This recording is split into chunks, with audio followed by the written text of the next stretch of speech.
عزیز دوستو السلام علیکم۔ آج ہم ایک انتہائی اہم موضوع پہ بات کرنے والے ہیں۔ اپنے موضوع پر آنے سے پہلے آپ سے گزارش ہے کہ اس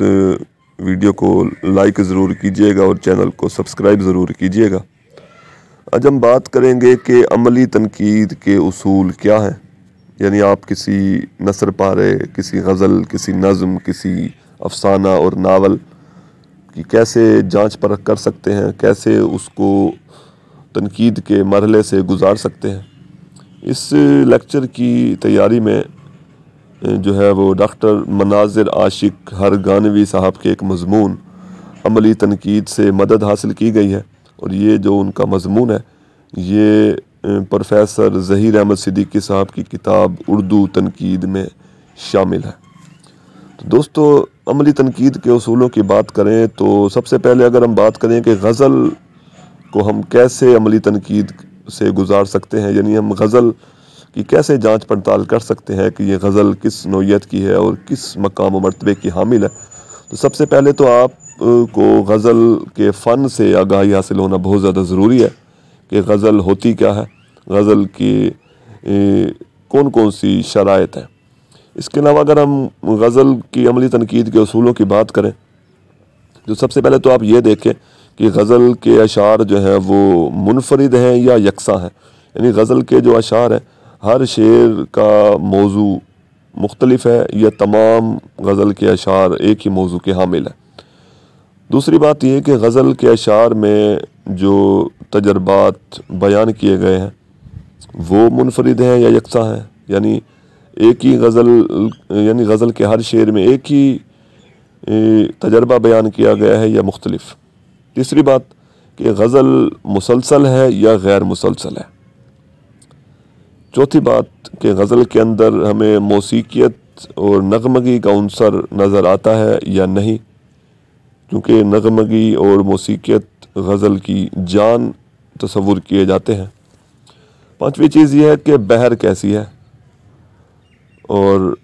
غزل کے اندر کون سا جذبہ، کون سا احساس نمایاں کیا گیا ہے، اور شاعر کا فکر، اس کا تخیل کس نوعیت کا ہے۔ اس کے علاوہ یہ تمام اصول جب آپ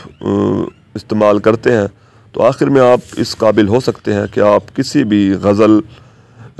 کے مقام و مرتبے کا تعین کر سکیں اور اس کی کامیابی اور ناکامی کا فیصلہ کر سکیں، مگر اس کے لیے شرط ہے کہ آپ غزل کے فن سے بھی بخوبی واقف ہوں۔ اگر ہم بات کریں اردو نظم کی عملی تنقید کی تو اس کے لیے بھی سب سے پہلی شرط یہی ہے کہ آپ کو نظم کے بارے میں پتہ ہونا چاہیے کہ اردو نظم دراصل ہے کیا، اور اردو نظم کا فن کیا ہے، اردو نظم کے لیے کون کون سی شرائط ہونے ضروری ہے۔ سب سے پہلے تو آپ یہ دیکھیں کہ نظم جو ہے وہ کس حیت میں ہے، آزاد ہے، مقفع ہے، معرہ ہے، مسدس ہے، مخمس ہے، کیا ہے۔ دوسری بات یہ دیکھیں کہ غزل کا نظم کا مرکزی خیال کیا ہے، یعنی شاعر نے کس بات کو بیان کیا ہے، اور پھر مرکزی خیال کو نظم کے عنوان سے کوئی نسبت بھی ہے، کوئی تعلق بھی ہے، کوئی واسطہ بھی ہے یا نہیں۔ تیسری چیز، آپ ان نظم کے اشعار کا خلاصہ بھی کریں، یعنی اس پوری نظم کو آپ اس کا خلاصہ بھی کیجیے۔ چوتھی بات یہ ہے کہ شاعر کے خیال میں کوئی ارتقاء ہے یا نہیں، یا ایک ہی خیال کو مسلسل بیان کیا گیا ہے، خیال میں تکرار تو نہیں ہے۔ اس کے علاوہ نظم کے جو اشعار ہیں ان میں ہم آہنگی ہے، ربط ہے، یا اس میں بے ربطگی پائی جاتی ہے، کوئی اس میں تعلق نہیں ہے۔ اس کے علاوہ کس قسم کے الفاظ شاعر نے بیان کیے ہیں، استعمال کیے ہیں، آسان الفاظ ہیں، سادہ الفاظ ہیں، پیچیدہ الفاظ ہیں، متروک الفاظ ہیں، جدید الفاظ ہیں۔ اس کے علاوہ آپ یہ دیکھیں کہ نظم کے اندر شاعر نے کس قسم کی تراکیب کا استعمال کیا ہے،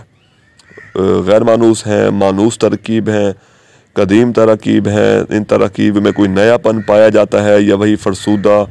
اور قدیم روایتی تراکیب کا استعمال کیا گیا ہے۔ نظم کے اندر کون کون سی صنعتیں کس انداز میں استعمال ہوئی ہیں، استعارات، تشبیہات کس انداز میں استعمال ہوئے ہیں، نظم کا اسلوب کیسا ہے، کیا شاعر کا انداز پیچیدہ ہے، خطیبانہ ہے، مبلغانہ ہے، عاشقانہ ہے، کس قسم کا انداز اختیار کیا گیا،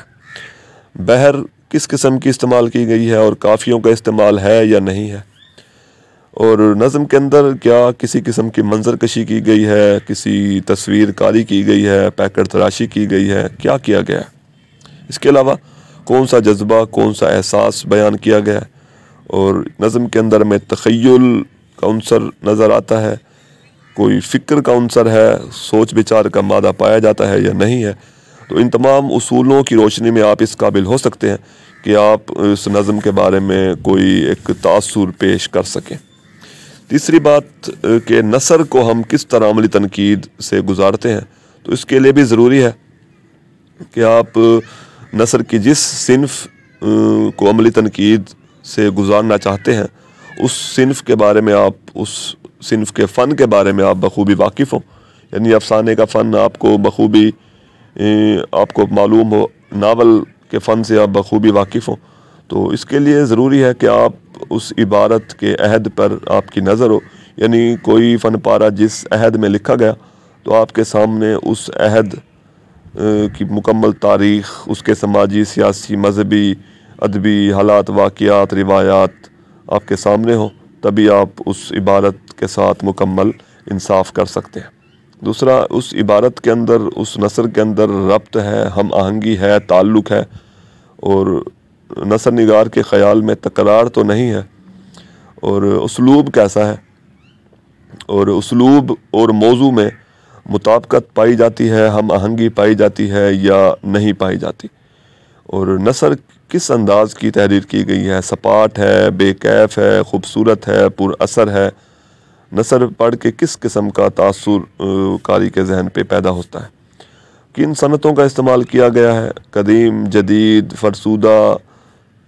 یا جدید، نئی، کس قسم کی صنعتیں استعمال کی گئی ہیں، اور نثر میں سادگی ہے، بناوٹ ہے، بے جا مشکل الفاظ اور تراکیب کا استعمال کیا گیا ہے، اس کے علاوہ کس قسم کی تراکیب، استعارات، تشبیہات، رمز و کنایہ، مجاز مرسل وغیرہ کا استعمال کس انداز سے کیا گیا ہے، اس کے علاوہ کیا نثر میں خاکہ نگاری کی گئی ہے، پیکٹ تراشی کی گئی ہے، یا منظر کشی ہے، یا تصویر کشی ہے، مکالمہ نگاری ہے، یا حسن تعلیل، لف و نشر وغیرہ جیسی صنعتوں، تراکیب وغیرہ کا استعمال کس انداز میں کیا گیا ہے، اس کے علاوہ الفاظ اور تراکیب کا استعمال کیسا ہے، اور مصنف کا انداز کس قسم کا ہے، مولویانہ ہے، ادیبانہ ہے، خطیبانہ ہے، مبلغانہ ہے، عالمانہ ہے، رنگین نثر لکھی ہے، شوخ ہے، سنجیدہ ہے، جذباتی عنصر کتنا پایا جاتا ہے، فکر کا عنصر کتنا ہے، کیا اس کی نثر ہمیں سوچ بچار پہ مجبور کرتی ہے یا نہیں کرتی۔ تو ان تمام رہنما اصولوں کی روشنی میں کسی بھی نثر پارے کو پرکھ سکتے ہیں اور آخر میں ایک مجموعی تاثر پیش کر سکتے ہیں۔